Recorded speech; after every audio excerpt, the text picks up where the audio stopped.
All right, so in this year's Running Robots project, which I'm tentatively calling Running Robots Rock'em Sock'em, um, this little fellow doesn't quite do much rocking and socking, but let's go with it. Uh, we're going to expand on last year's project. So last year's project, in many regards, was a bit of an overhaul from the previous project. So maybe instead of calling it rerun, I should have called it reboot. But yeah, here we are. Uh, this year's project, Rock'em Sock'em, uh, has a few goals. So uh, we're going to finish up what last year's project started. I threw a lot of scope at them. They did great work, but there's still a few finishing touches on what they did. But also because I threw a lot of scope at them, there were a lot of features they didn't get to. So I'd like to see if we can get introduce those this year. Now, this is a project that has a lot of room to play around with. Um, and so, besides the well-defined features that I've already identified as these would be ni really nice to have, I want to know what you're interested in. What would make this game even more fun? So, you'll have the opportunity to not only work on features uh, that I am telling you are fun, you also get to identify your own fun features, and we'll see how those fit into the roadmap. So, I think the next thing you're going to see is last year's project video because, well, it provides a pretty good idea of what the overall vision for this project is. Uh, and like I said, last year's team got to about half of what I had identified, which means there's plenty of work to be done this year. Uh, let's go rock'em and sock'em. Yeah, that kind of got away from me. All right. So in 2022-23, so a couple of years ago, um, we had a project here in the School of Computing called Running Robot.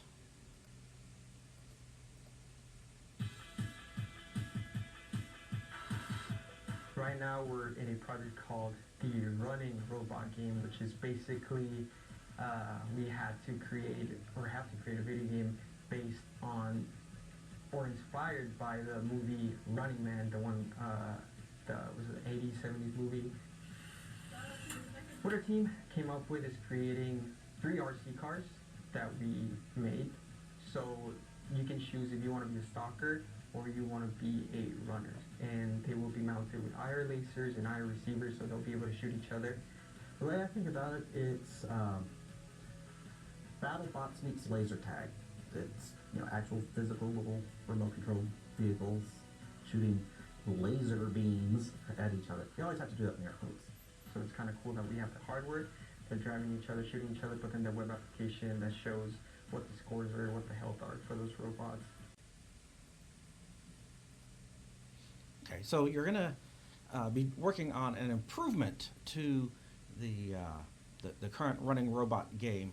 There's some things that we need to fix from the first go around, but then we're also going to introduce some new features along the way. So some of the things are kind of obvious, and then some of them are just gonna let's have some fun with this. So for starters, some of what they built last time around wasn't as rugged as it needs to be, so we need to get that fixed. So that's probably going to involve uh, building or designing some printed circuit boards to mount the electronics. But then uh, there's that's just basic fixing stuff. But we can also take this game in some new directions to expand on it and make it even more fun. So, for example, it might be nice to try to introduce some autonomy into it. Right now, those vehicles they're entirely remote controlled. You got a guy who's there with a controller who's steering it and squeezing the trigger to make it shoot. So maybe we can introduce some autonomy. Maybe we can see if we can get these vehicles to drive themselves, or perhaps to decide when it's time to shoot to maximize the accuracy score. So let's see if we can introduce some autonomy into it, perhaps.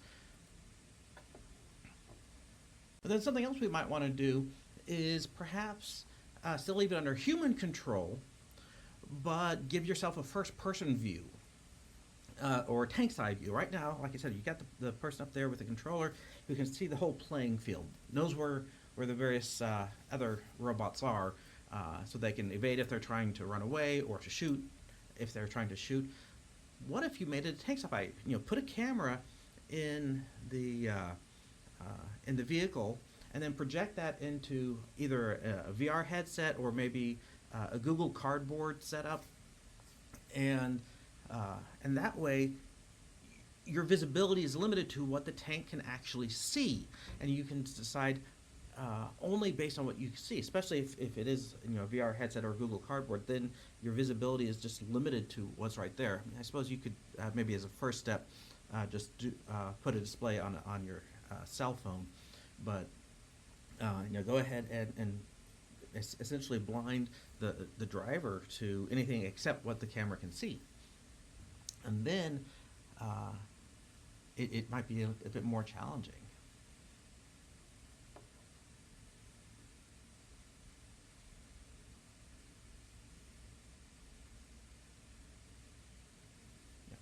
Here, we're in this scene, we're going to see where having a God's eye view would have really helped our hero in this sequence.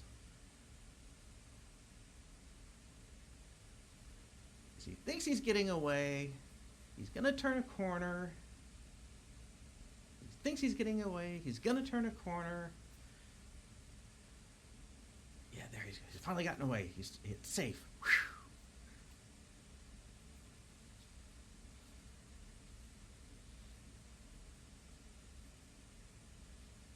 Oh noes!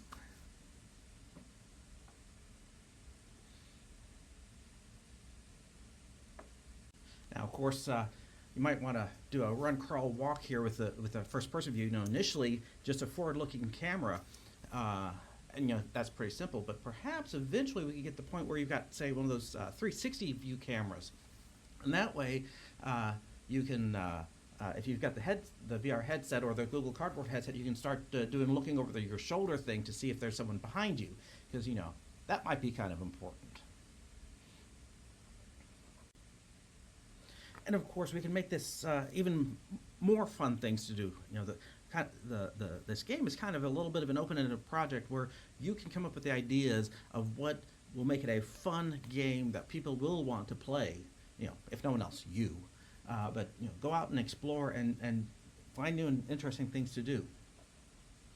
So again, this is that running robot game that we worked on a couple of years ago.